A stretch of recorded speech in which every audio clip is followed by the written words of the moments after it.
ఎందుకు? హీరోయిన్గా చేయాలని. మీరు చెప్పారు కదా క్లాసికల్ డాన్స్ కూచిపూడి నేర్చుకుని ఎందుకు ఈ సాంగ్ ఆడారని. అది మా మైండ్లో కూడా. కానీ ఆయన కూర్చోబెట్టి ఒకే మాట అన్నాడు, సినిమా ఇండస్ట్రీకి లేడీస్ రాకూడదు, అసలు రాకూడదు.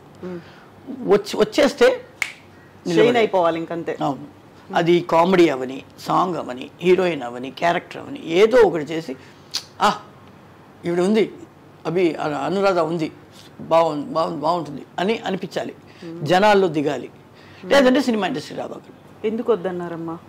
మాకు హీరోయిన్గా చేయాలి అని చాలా ఆశ. యాక్చువల్లీ లవ్ ఇన్ సింగపూర్ అనే సినిమాకి మా నాన్నగారు మాస్టర్. సింగపూర్లో అంతా వెళ్ళి సాంగ్ అంతా చేసేసి వచ్చేసారు. ఇక్కడికి వచ్చి ఒక సెట్ సాంగ్ ఉండింది, క్లైమాక్స్ సాంగ్, తెలుగు, అది double version, Malayalam and Telugu. Ranganath గారు, చిరంజీవి గారు చేశారు తెలుగులో. సో సాంగ్ నాకు సాంగ్ కదా, మా నాన్నగారికి సాంగ్. వాళ్ళు మీ అమ్మాయి బాగుంది, మీ అమ్మాయిని ఆడించండి అంటే ఈయన వచ్చేసి ఆడమని చెప్పు, ఒక అరేబియన్ గెటప్. అమ్మ వచ్చి లేదు హీరోయిన్గా చేస్తుంది, ఎందుకు చేయాలి సాంగ్, లేదు వాళ్ళు చాలా రిక్వెస్ట్ చేస్తున్నారు చిరంజీవితో సాంగ్. అప్పుడు చిరంజీవి గారు బాగా ఫేమ్లో వస్తూ ఉన్నారు. చేయించు సరే అనేసి చాలా మాట్లాడి ఓకే అన్నాం. ఓకే అని వెళ్తే అక్కడ స్లీవ్లెస్ ఇది, కింద వచ్చేసి ఫుల్ లెగ్ వస్తున్నట్టు ప్యాంటే లూజ్గా, కానీ ఇటు ఓపెన్. ఆ ఇటు ఓపెన్లో మా అమ్మ ఇంత దూరం ఓపెన్ ఉంది, కుట్టండి అని ఇంతవరకు కుట్టించింది. ఒక షాట్ అవ్వగానే ఫోటో తీస్తారు కదా, నేను చిరంజీవి గారిని ఇలా పట్టుకున్నట్టు ఒక షాట్, నా బ్యాక్ ఇది ఇటుపక్క షాట్ పెట్టి ఉన్నారు, స్టిల్ నాది ప్రొఫైల్, ఆయనది ప్రొఫైల్, ఆయన నా మీద చెయ్యి వచ్చేసి తెలియకుండా ఆయనది ఇలా పెట్టేశారు ఇక్కడ నడుము కింద పెట్టేస్తే మా అమ్మ నా హెయిర్ సర్దేటట్టు సర్ది ఆ చెయ్యి తీసి కొంచెం పైన పెట్టేసారు. ఆయన రియాక్షన్ ఏంటప్పుడు? ఆయన ఏ రియాక్షన్ ఇవ్వలేదు. దాని తర్వాత నేను సోలో డాన్సర్గా అయిన తర్వాత ఆయనతో పాటే సాగు ఇంత షార్ట్స్ ఇస్తే ఇంత కట్ చేయమంటున్నాను నేను, మా అమ్మ ఇంత పెద్ద షార్ట్స్ ఏంటి. అప్పుడు పిలిచి చెప్తున్నారు, మీ అమ్మ నా చెయ్యి తీసి పైన పెట్టింది, నేను గమనించలేదు అనుకుంది, నాకు తెలుసు, ఇప్పుడు చూస్తే ఇంత చేయాలి అంటున్నారు తల్లి కూతురు కలిసి అని. చాలా మంచి డాన్సరు, మంచి ఆర్టిస్టు. అయితే అమ్మ తను అమ్మాయిలు ఫిలిం ఇండస్ట్రీలోకి రావద్దు అని ఎందుకు చెప్పారా డైరెక్టర్ అసలు? ఆయన ఎందుకంటే నార్మల్గా సినిమా ఇండస్ట్రీ అంటేనే లేడీస్కి వచ్చేసి బయట మాట్లాడేది తప్పుగా మాట్లాడుతుంది, చిన్న చూపు ఉంటుంది. అందువల్ల రాబాకండి, వచ్చేదైతే ధైర్యంగా ఏదైనా ఫేస్ చేయండి. చెడ్డ పేరు ఎనీథింగ్ గాసిప్స్ కానీ నాకు పెద్ద గాసిప్స్ ఏమీ రాలే, కానీ కూడా ఆయన చెప్పింది మన వెనకాల మాట్లాడతారు, ఏదైనా సినిమా వాళ్ళు అంటారు అని. ఏ ఇండస్ట్రీ ఎలా ఉంటుందో నాకు తెలియదు, కానీ నా ఇండస్ట్రీ నాకు దైవం. I love my industry. నాకు చదువు సరిగా లేకపోయినా నాకు లైఫ్లో పెద్ద పొజిషన్ ఇచ్చింది నా ఇండస్ట్రీ. పెద్ద పేరు తెచ్చుకున్నాను, బాగా సంపాదించుకున్నాను. మంచి అమ్మాయి వస్తే చాలరా, ఒక 1 డేలో కూడా సాంగ్ చేసేయచ్చు అనే దూరం లోపల మంచి అమ్మాయి ఇంప్రెషన్ తీసుకొచ్చా. అది నాకు ఈ సినిమా ఇండస్ట్రీ ఇచ్చింది. ఇదే నాకు దేవుడు, నా వృత్తి నా దేవుడు. అయితే అమ్మాయిలు సినిమాల్లోకి వచ్చారు అంటే ఒక రకమైన చిన్న చూపు ఉండేది, బయట కూడా అలాగే వాళ్ళ అమ్మాయి సినిమాల్లోకి వెళ్ళిందంట, హీరోయిన్గా చేస్తుందంట. దీంతో పాటుగా ఒక రకమైనటువంటి ఇమేజ్ అనేది, బి గ్రేడ్ ఆర్టిస్ట్ అనేవాళ్ళు, వ్యాంప్ క్యారెక్టర్స్ అనేవాళ్ళు, లేకుంటే ఐటమ్ సాంగ్స్ చేస్తున్నారు అనేవాళ్ళు, ఇంతకు మించి ఆలోచనలు అనేవి. మీరు సినిమాల్లో కనిపించారంటే అది సూపర్ హిట్ అవుతుంది, లేకుంటే విజిల్స్ ఉండేవి, పేపర్లు చింపి వేసేవాళ్ళు, హాల్లోనే డాన్స్ ఉండేవి మాకు కదా.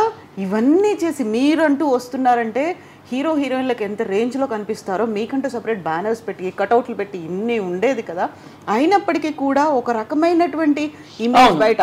అవును, ఇప్పుడు ఇది వచ్చేసి మాకు అనేటప్పటికీ మేము వ్యాంప్గా చేస్తాం కాబట్టి, విలన్స్తో చేస్తాం కాబట్టి మాకు ఎక్కువ ఉంటుంది. హీరోయిన్గా చేసే వాళ్ళకి కూడా మాట్లాడతారు సినిమా వాళ్ళు అని, సినిమా అమ్మాయి అని మాట్లాడతారు, కానీ వాళ్ళు కొంచెం బెటర్, మాకన్నా కొంచెం బెటరు.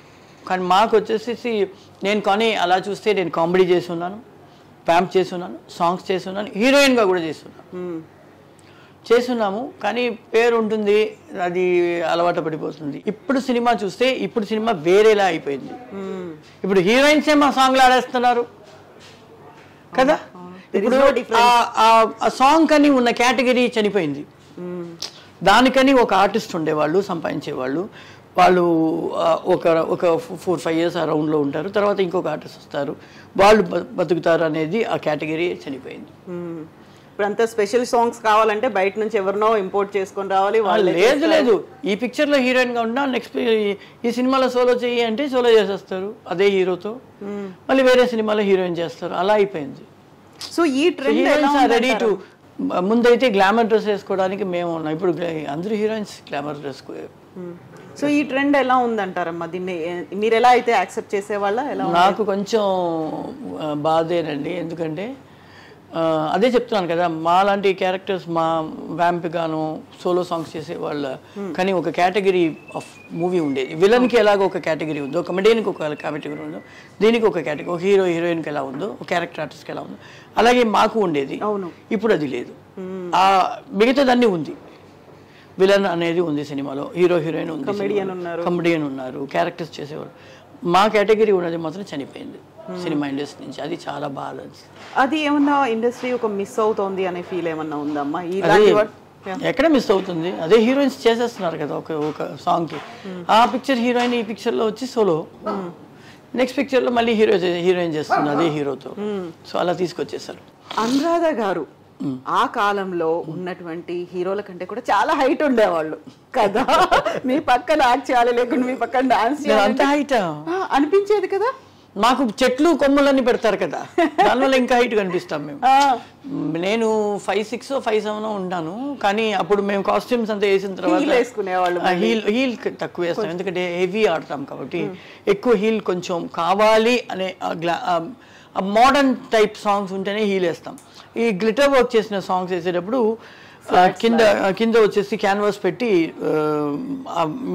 ఈ కలర్ కాస్ట్యూమ్ వేస్తున్నాం అంటే ఈ కలర్లోనే చమ్కీ వర్క్లోనే షూ రెడీ చేస్తారు, తక్కువ హీల్ పెట్టి. ఎందుకంటే అప్పుడు కాలంలో కొరియోగ్రాఫర్స్ మా నీని పగలగొట్టేవాళ్ళు. నీ మూమెంట్స్, కింద కూర్చొని లేసే మూమెంట్స్ చాలా ఉంటాయి, ఎక్కువ ఉంటుంది కాబట్టి. కానీ దానిపైన ఏంటంటే ఇలాంటి గ్లిటర్ వర్క్స్ చేసేటప్పుడు ఏదైనా ఒక కొమ్మలు, ఏదైనా గ్లిటర్స్, ఏదైనా డెకరేషన్స్ ఎక్కువ ఉండేవి. అదంతా పెట్టేసరికి ఇంకా హైట్ కనిపించేవాళ్ళం బాగా. అవును. అయితే మీరు నాట్ ఓన్లీ డాన్సర్ కాదు, ఒక మార్షల్ ఆర్ట్స్ కూడా నేర్చుకున్నారు కదా. అది ఊరికే కరాటే. బైక్ తోలుతాను. బైక్ జావా తోలేవాళ్ళు, రాయల్ ఎన్ఫీల్డ్ ఉండేవి, మోటార్ బైక్స్ అన్ని. బైక్ తోలేదాన్ని, సినిమాలో కూడా బైక్స్ తోలేదాన్ని. జీప్స్ వచ్చి మెట్లో నుంచి దిగమన్నా విలన్ గా అంత వ్యాంప్ అంతా చేసేటప్పుడు మెట్లో నుంచి దింపేదాన్ని సెట్లో. అదంతా ధైర్యంగా చేస్తాను. లారీ తోలేదాన్ని అప్పుడు. ఇప్పుడు కార్ తోలడానికే ఇవ్వట్లేదు. I had a bypass surgery 2021లో. అప్పటి నుంచి మా డాటర్ అయినా మా సన్ అయినా better we will drive for you or will keep a driver for you, you please don't drive అని మానిపించేస్తారు. సో ఇవన్నీ బైక్ మీద స్టంట్లు చేస్తున్నప్పుడు, బైక్స్ వేసుకొని తిరుగుతున్నప్పుడు, ఫైట్స్ లో ఉన్నప్పుడు ఇవన్నీ చేస్తున్నారు. హార్స్ రైడింగ్ కూడా ఉండేది ఆ టైంలో. అమ్మో అనురాధనా అనే ఫీల్ ఉండేదా? లేదు అనురాధ ఉంది చేస్తుంది అని కొంచెం ఒక రకమైన భయం కూడా ఉంటుంది కదా. భయం ఉన్నా మేము ధైర్యంగా చేయడానికి చేస్తాం.